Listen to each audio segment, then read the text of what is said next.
Silky. It's like not that expensive, but we can look it up real quick. Silky. It's the tip of the iceberg with Trey Watts. What's going on with y'all? What's going on with y'all? Silk Boy Entertainment.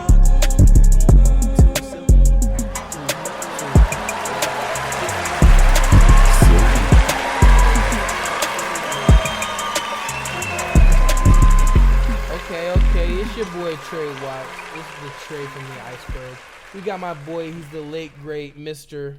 Loren. Okay, and real quick before we dive into it, he's a local artist, but we're looking up external hard drives for a PS4 because I got that Modern Warfare 2 and it's a goddamn cancer. So we're looking at 1 terabytes for the PS4. I have the Darth Vader edition for $46.59, and I guess that's pretty good because the other ones are going for about $80, $60. That's a PS4? PS4 hard drive, 1 terabyte. Oh, hard drive. I thought you was about like Just a PS4? yeah, I was like, nigga, what? No. No. It's like I wish there was going for $100 PS4s out the street. But without further ado, what is your name? Who are you to the people? And what's going on with you? I'm Rennie Baby, Loren, whatever y'all want to call me, Pablo Jack, whatever you want to call me. Work at a place. That's what one of the most coveted chicken places in all of the quick service dining experiences. God bless you. My pleasure, if you will. If you will. But yeah, that's my day job, night job. I make music. I do a lot of stuff actually, but yeah, make music is the main thing. You can find me anywhere. I'm on all like streaming platforms and everything. So. Yeah. As in Apple, what's going on? Apple Music, Tidal. How can the BURGHeads find you? Yeah, just go on just whatever you listen to your music on. Type in Loren. It's gonna be L'_WREN, and you can just search it that way, or you can search the album with it. I have an album called Lost Island. I have one called Light in the Dark. So you can just type in one of those, and it'll pop up. That easy. Okay. And what would you say kind of artist you are, and what kind of art do you like to make? So when people look up, let's put Loren on for this type of experience, or let's put Loren on for this type of song, what would they be looking for? Okay, so I don't like to box myself into Facts. like a type, you know what I mean? But like mostly I'm more of I wouldn't say conscious rapper, but I'm more of I'm not a trap rapper, I'm not a conscious rapper, I'm like in between, you know what I mean? Like I can get on a trap rap, I can get on a conscious rap. I can do whatever I want to do, but mostly I'm more like a Chance the Rapper type shit. Maybe J. Cole-esque? I try. Would you be in the Dreamville Guild if they ever were? Oh, for sure. Okay. If Dreamville was like, hey, Loren, pull up, I'm like, I'm there. Like, where are you from originally? I'm from Georgia. A place called Born and raised? Born and raised. Down by Savannah, Georgia. It's called Scriven County. Many people don't know it, so I just shout out Scriven County. Yeah, shout out Scriven County. The Ville. We call it the Ville there too. That's crazy. No, this is the Nah, Ville. 2-6 nah. You know what I'm saying? But you know, that's how we go. So is that what kind of makes you an Atlanta Falcons fan? I guess you could say that more so because of Michael Vick. That's why I became an Atlanta Falcons fan. No, it's funny. I actually have a roommate. Shout out Chulo Bryant, LFTM forever. He's a big Mike Vick fan. Yeah. What makes you a Mike Vick fan besides the dog fighting? He was a dog, but the man was a beast, like untouchable. That man was inspirational to like everybody, every black kid there was coming up. You know what I mean? He made it what it was when, wanting to be a black quarterback or something. You know what I mean? You could see that with him. Mm-hmm. You didn't see many black quarterbacks before Michael Vick. Right. You had like maybe 4 or 5. A question I was asking Chulo Bryant was, when Mike Vick came into the game, he was a scrambling quarterback. You know what I'm saying? Right. Someone that could pass the ball, give it off, run play, and also you wouldn't even know if he was going to run it. So was he one of the first quarterbacks that you would say was a scrambling quarterback? Because I'm not a big, huge football fan, but I mean, I didn't know anybody to do what he did. Like, he would go out the pocket and just zoom out like a run play, like it was playing. Yeah. You know what I'm saying? I wouldn't say he the first because it was one more. I forgot his name right now. And he played for, like, the 49ers or something. Okay. played for Doug Flutie. Okay. Doug Flutie was, man. He was just a scrambling man. That was Michael Vick before Michael Vick, for real. Okay. Like, but that was years before Michael Vick. You know what I'm saying? And then Michael Vick came, he was like phenomenal at it. It's like, shout out to my papa. He's a huge 49ers fan. Yeah. It's like, so, I mean, he probably would know him, but R.I.P. He's a passed on man. But good man at that. Yeah, so I just never, I mean, we watched Lamar Jackson. We watch a lot of Russell Wilson even scramble out of the pocket. You know what I'm saying? So it's like a Steph Curry with a three-pointer in NBA. They just revolutionized the game. Right. So with Mike Vick, I would want to credit him as like Ray Allen. You know what I'm saying? For sure. As in the NBA, because Ray Allen, man, he was a shooter. Yeah. Like you did not leave that silky Lights shooter out. open. Like, Lights dude, out. No like doubt. what was his name? Mike Miller. Yeah. He also was another shooter. White boy. Yeah. You know what I'm saying? Shout out to the white boys. It's like, but white men can ball. Yeah. You know what I'm saying? And he was another 3-point shooter. Steph came in. You know what I'm saying? He's always, I think he's always been a Golden State.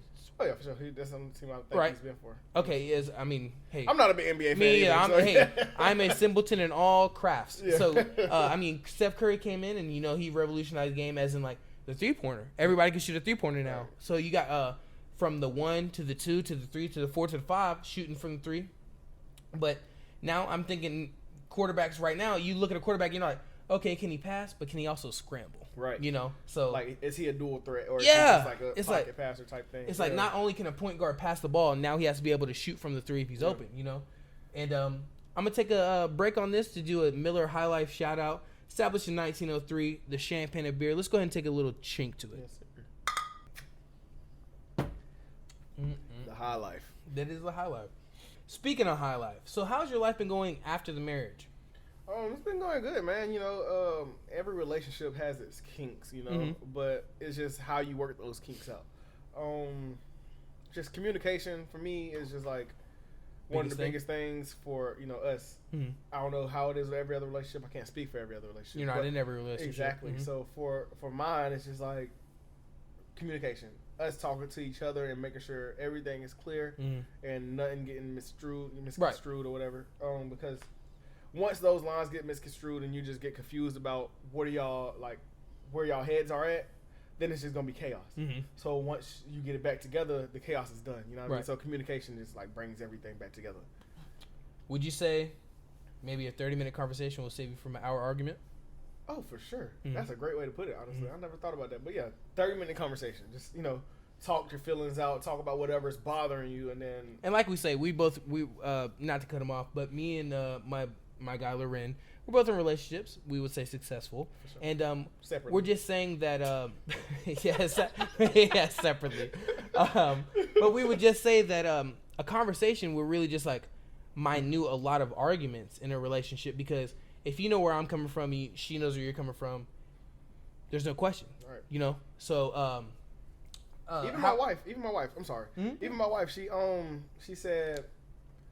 Because she's the main one that communicates. I'm not really a big communicator, but I try, you know what I mean? So she's like coming at me and saying like, hey, even if we don't come to a common ground, even we can come to a... understanding. Agree to plateau. disagree type of thing. Yeah, you know what I mean? Like, we might not see it from eye to eye, but at least we understand each other type thing. So like, it's a big understanding thing when it comes to communication and everything. And now you guys come from a blended household as well, so you have some children and she has some children. You guys mend them together. For sure. So how would you say that? Now it takes a strong, excuse me. Now it takes a strong man to be a stepfather. That's understood. You know what I'm saying? I was in a relationship previously, but she had 2 children, and I just feel like I couldn't step up to the plate because I didn't think I had the tools to do it. Right. What do you think are some tips and guidelines and kind of like some lookouts you could give to a person that's going to take on some weight that a stepfather would have to take on? Okay. The number one thing is to never like take anything personal, because there is another parent, you know what I mean? So like when the child wants the other parent, don't let that bother you, because that is their parent. So like, you know what I mean? Don't let that get in your head too much. Treat them as they are yours. Right.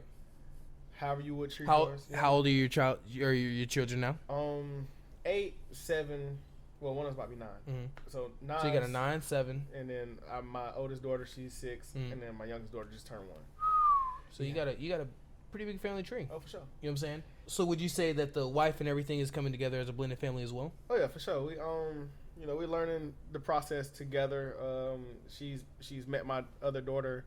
We've been around each other, and they're getting a bond. And I've been around her kids since the very beginning. So it's just like we just both learned together how to mesh, and she gets along with my daughter's mom. You know what I mean? So everything's just cool. Well, I mean, that's very good to hear. It's like, I mean, because a lot of the times it's like people battle with baby mama drama. You got the old those aren't my kids battle and everything like that. Oh, infidelity is the big thing. So it's like I'm glad to see everything's like good under one umbrella. Yeah, for sure. You know what I'm saying? So with all that going on, how do you find inspiration to continue making music? Whew. Big question. Yeah, that's a question there. But mostly because it's just like I've been living life. Like I haven't even been in the studio for real because life has just been happening and happening. So like the inspiration part is just like it comes from when something just knocks me to the side. I'm like, I just got to go spit it. You know what I'm saying? Like get it out my mind. Go rap about it. Right. But with everything going as it is, it's not like I'm having super tragic things. Like most of my music back then, when I was making music for real, like a lot, it came from like heartbreak or just a lot of drama in life. I'm not having no drama. Yeah. You know what I mean? So you have to find new things to I'm living a be peaceful life intrigued now. in life in. For sure. It's like now you look at like an art piece and you be like, well, I'm looking from a different set of view now. You know what I'm saying? That's pretty cool. Yeah, exactly. Yeah. It's like you looked at life at one point at this angle. Now you're in a different set, and now you're looking at life in another angle. Yep. You know what I'm saying? What is a piece of advice you could give to a starting artist right now that seems like he's just a one-sided artist? When you say one-sided, what do you mean? Think about an artist right now that's probably making music, and he's just like, oh, heartbreak, and then when he's like, oh, I want to make a happy song, he can't make a happy song anymore. How would you say like, hey, you don't have to be in this box? Right. So for me, it's just like I went and found happiness type thing. So like that's what I want to go talk about. So with everything that I've made, all the music I've made, it's been different emotions with every song. So like it's just like find what you were going through, talk about it. So if you're sad, you're gonna be talking about sad stuff. So find something that make you happy. Go explore. You know what I mean? Do something different just to get a different perspective on life, so that you can have a different perspective in your art. And now, speaking of perspectives, I know we both are co-workers at a very coveted chicken joint. My pleasure. Bless the chicken. Yep. So, how many jobs have you had? A lot. I've probably had at least like 10 jobs in my short life. Same. How old are you? I'm 28. I'm 26. I think we both had a fair amount of jobs. Yeah, sure. Probably about at 10. Yeah. It's like we could put them on paper. Quick question: have you learned any skills from those jobs that you could actually like apply to your life now? Oh, for sure. What was your first job? Just start off. My very first job. Earn some money. I worked at a grocery store. It was called Harvey's. It's not even a thing anymore in my city. But yeah, it's called Harvey's, and that job taught me to like just fucking do your job. Like live fucking life. Like it's not too serious, but at the same time it's like you have a job to do. So were you doing a bagger? I was a bagger, and I'd go get buggies and stuff. Nothing crazy. How much did you make? $7.25 in high school. Okay. So you made that through high school. How long did you keep the job? Damn. So I started in like November of 2011, and I ended in June of 2012. Okay. So about a year. 7 months. 8 months. 7 months. I'm not good at math. Yeah, Sorry. for sure, it's cool. But so you learned a few skills from that. So now you're 28. It's like you were how old when you took that job? 17. So 11 years later, you still probably apply those skills to a job now. You said just do your job. Yeah. You know what I'm saying? What's another job skill that you would have to pass on to this? Like not even in work. Like you use this in work. What is something that you've learned in a job just that you could like push through, like pass on to your sons? You know what I'm saying? Like just pass on. Because I'll tell you this. My very first job, I was a dishwasher at a seafood restaurant. And it was horrible. I only worked the weekends. I was in high school. And I wanted to have off every weekend. I wanted to have Fridays off because I had the football game. I wanted to have Saturdays off because I wanted to hang out with my friends. And Sunday off just because. You know what I'm saying?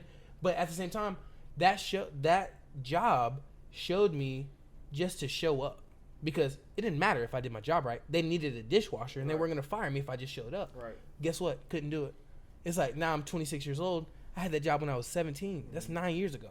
It's like, guess what? At my job right now, the coveted chicken joint, my pleasure. You just gotta show up. Right. You know what I'm saying? And that's and shout out to my boy Iceberg T. You know what I mean? He shows up. He doesn't call out. He never misses a day unless he's like dead sick. So I appreciate shout that. out to my boy, and he's never late. None of that. Like he's on time. It's like, and that's the thing. It's like, honestly, I would say, hey, when you have to fight somebody, even in life, a battle, any worst thing that happens to you, the best thing, you have to show up. That's 90% of anything. Sure. It's like, guess what? You want to get paid? You got to show up. I'm not even saying you got to do a good job. Yeah. You just got to show up to the job. You know what I'm saying? Yeah. Hey, if you have a show, we're not saying you got to sound good. Just show up. Yeah. You know what I'm saying? Like, when you talk about... Because the people came to see you. Right. You know what I'm saying? Yeah, it's like, that's the thing. Like, just... Hey, I say this to you, Berg and BURGHeads do it all the time. Just waking up is already fucking half the battle. For sure. Like, for real. It's like... And then when you want to apply even a little bit of your time to something you enjoy...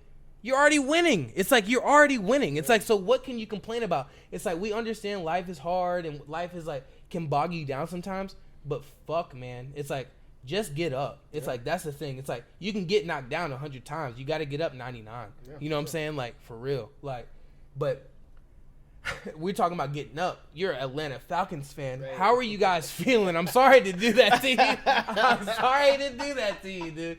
But how are you guys feeling as a football team? Kansas City Chiefs, stand up. Man.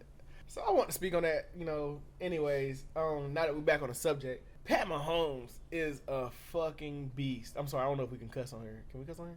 It's the bird. You can cuss wherever you want. Hey, fuck it then.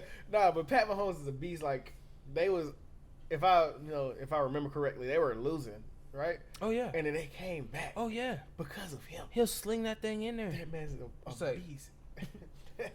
Slanging the tater, you know what I'm saying? The light skin power of that man is indescribable. I wish the Falcons had him. Your quarterback is who now? Marcus Mariota. How do you feel about him? I never downplay anybody because it's the NFL. Facts. He made it somewhere I could never make it. That was my dream when I was a kid, and look where I'm at now. You're wearing a Falcons hat right now. Right. Not getting paid by him. Just advertising.